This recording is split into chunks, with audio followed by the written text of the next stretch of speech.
జపాన్లో ప్రధాని మోడీ మాట్లాడుతున్నారు. లైవ్ చూద్దాం.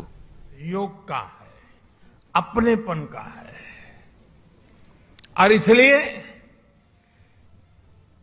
एक प्रकार से इस रिश्ता हमारा सामर्थ्य का है, ये रिश्ता सम्मान का है और ये रिश्ता विश्व के लिए सांझे संकल्प का भी है.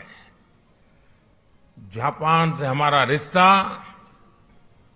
बुद्ध का है, बोध का है, ज्ञान का है.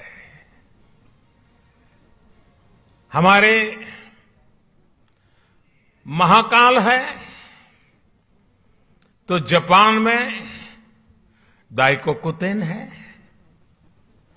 हमारे ब्रह्मा है तो जापान में बोनतेन है. हमारी मां सरस्वती है तो जापान में बेंजाइतेन है. हमारी महादेवी लक्ष्मी है तो जापान में किचिजोतेन है. तो हमारे गणेश हैं तो जापान में कानगीतेन है. जापान में अगर जैन की परंपरा है तो हम ध्यान को, मेडिटेशन को आत्मा से साक्षात्कार का माध्यम मानते हैं. 21वीं सदी में भी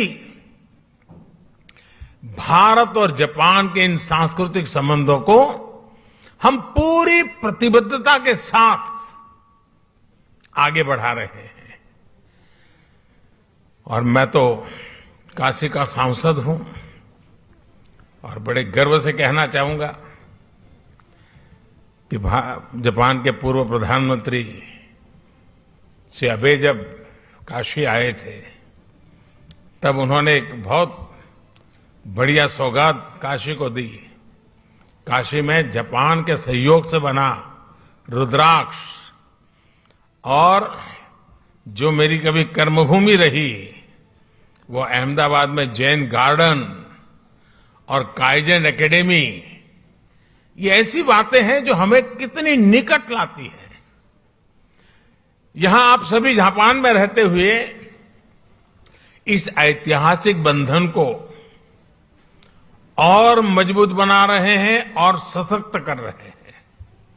साथियों, आज की दुनिया को भगवान बुद्ध के विचारों पर, उनके बताए रास्ते पर चलने की शायद पहले से ज्यादा जरूरत है.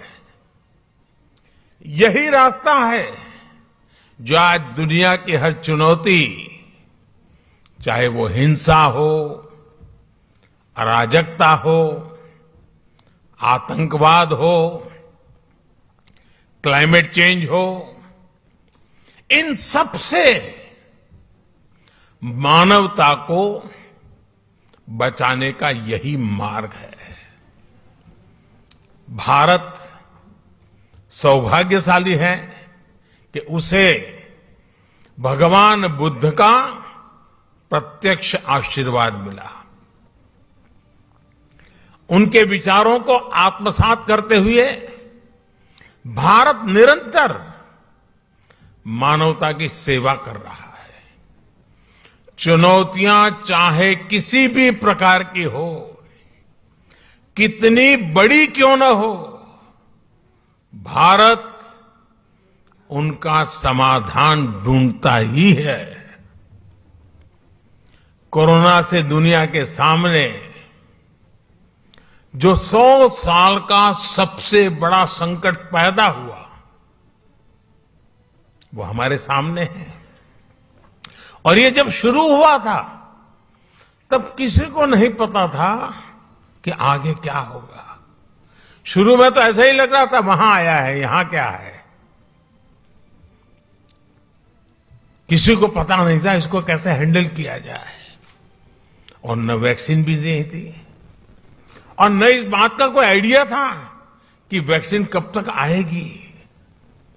यहां तक कि इस बात पर भी डाउट था कि वैक्सीन आएगी या नहीं आएगी.